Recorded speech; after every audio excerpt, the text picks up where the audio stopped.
boys and girls. I'm Nana Rose. Today's story is The Clown of God, an old story told and illustrated by Tommy dePaola. You're probably familiar with some of Tommy dePaola's work. He's a lovely author-illustrator. The Clown of God, an old story told and illustrated by Tommy dePaola.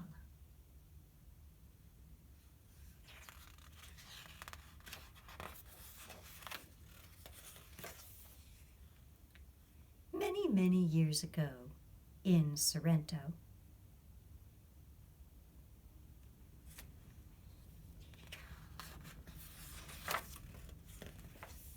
there lived a small boy named Giovanni, who had no mother and no father.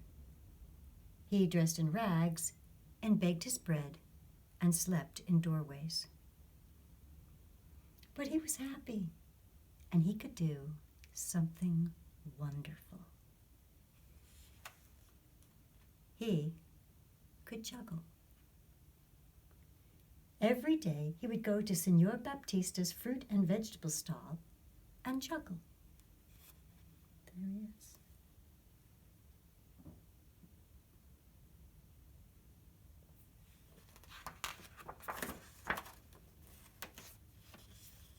He would juggle lemons and oranges and apples and eggplants and even zucchini.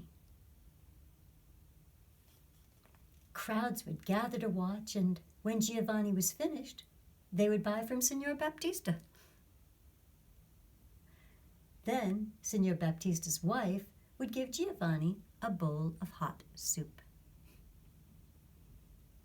It was a very good arrangement. Let's see, here's the lemons, here's the oranges, there's eggplants. Those are apples, I guess. And there's all the people buying things. It's what we call a win-win situation. One day, a troupe of traveling players came to town, and Giovanni watched as Arlecchino and Columbina, in their beautiful clothes, danced and sang. Oh, Giovanni said to himself, that is the life for me. So when the play was over, Giovanni went and spoke to the maestro. No, said the maestro. I have no need for a ragamuffin. Go and beg your bread somewhere else. But I could be very helpful, pleaded Giovanni. I could help unpack and pack up. I could take care of the donkey. And maestro, added Giovanni, I can juggle.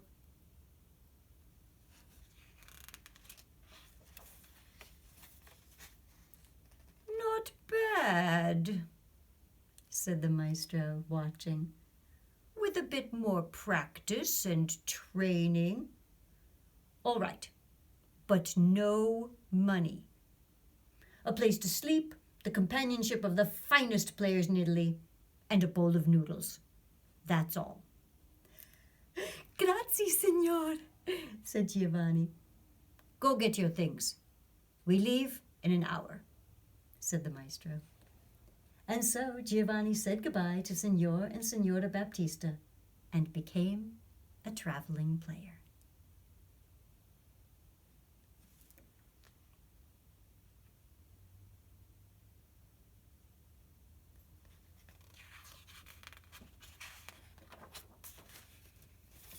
Not long after, the maestro gave him a costume, and Giovanni juggled for the crowds.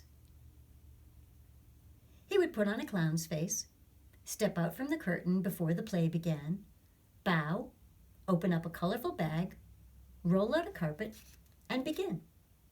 He would juggle sticks, plates, then he would balance the plates on the sticks and twirl them. He would juggle clubs, rings, and burning torches.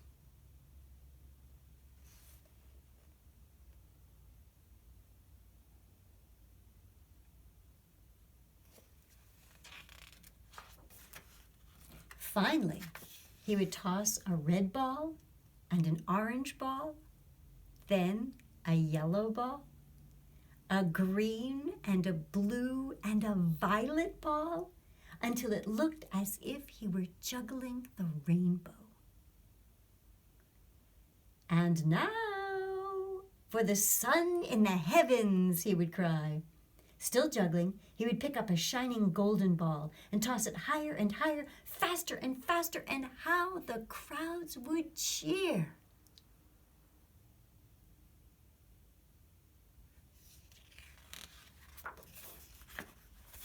Giovanni became very famous, and it wasn't long before he said goodbye to the traveling troupe and set off on his own.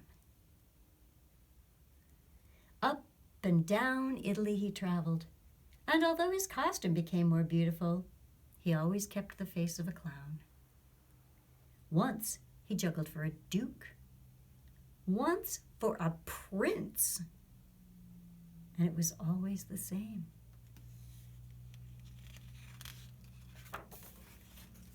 First the sticks, then plates, then the clubs, rings, and burning torches. Finally, the rainbow of colored balls. And now for the sun in the heavens, he would shout, and the golden ball would fly higher and higher, and the crowds would laugh and clap and cheer.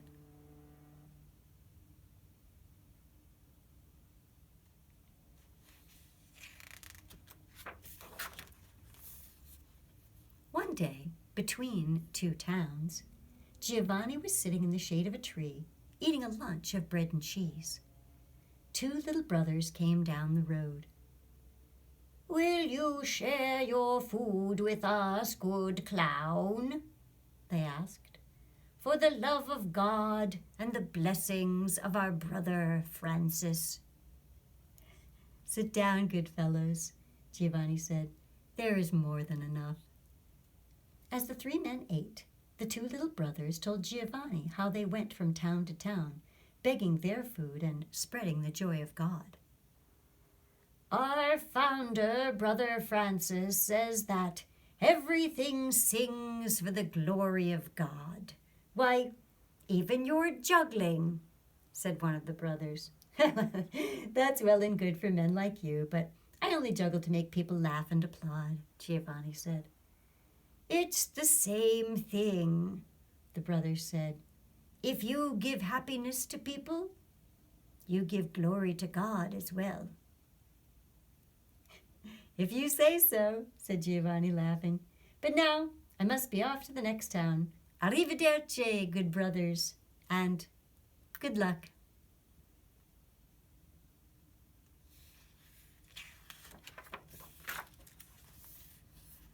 And wherever Giovanni went, the air was filled with his flying sticks and plates, his clubs and rings and torches, and always his rainbow of balls and the sun in the heavens. And wherever Giovanni went, the faces of the crowds would be all smiles, and the sound of laughter and cheers would ring through the towns.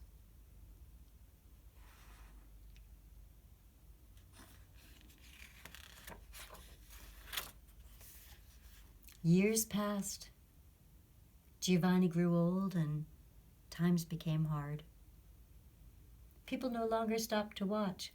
"Ah, it's only the old clown who juggles things. Pfft, we've seen him before," they said. Giovanni was sad, but still he juggled.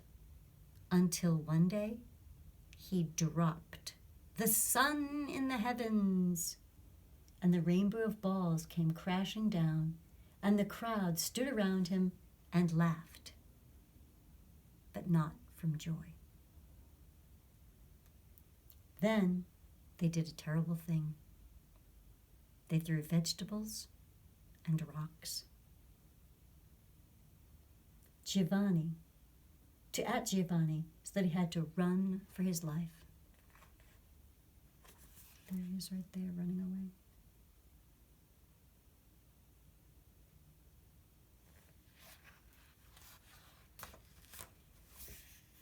Beside a stream, Giovanni took off his clown face. He put away his sticks and his plates, his clubs and rings and colored balls. He put away his costume and he gave up juggling forever. What little money he had soon was gone, and his clothes became rags, and he begged his bread and slept in doorways, as he had done as a child. "Oh, it's time to go home," the old man said wearily, and he headed back to Sorrento.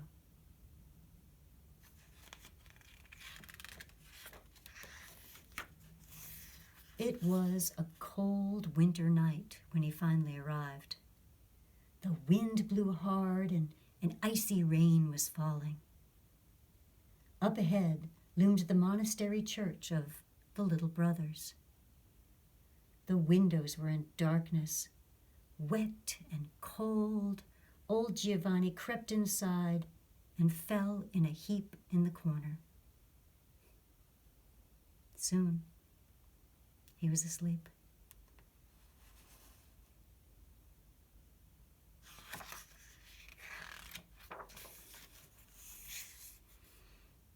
It was the music that woke him up. The church was blazing with candlelight and filled with people singing, "Gloria, Gloria, Gloria."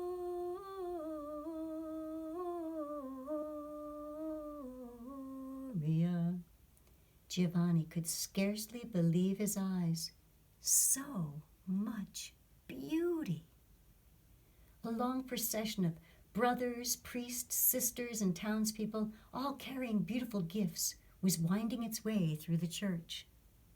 They placed their gifts in front of a statue of a lady and her child.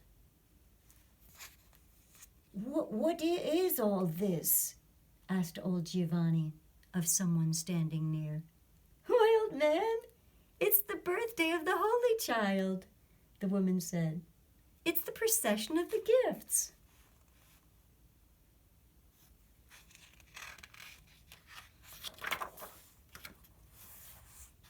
Giovanni watched in amazement until the singing was over. Then the church emptied of all the people and was darkened, except for the bright candles surrounding the lady and the child. Giovanni moved closer. The child in the lady's arms seemed so serious, so stern.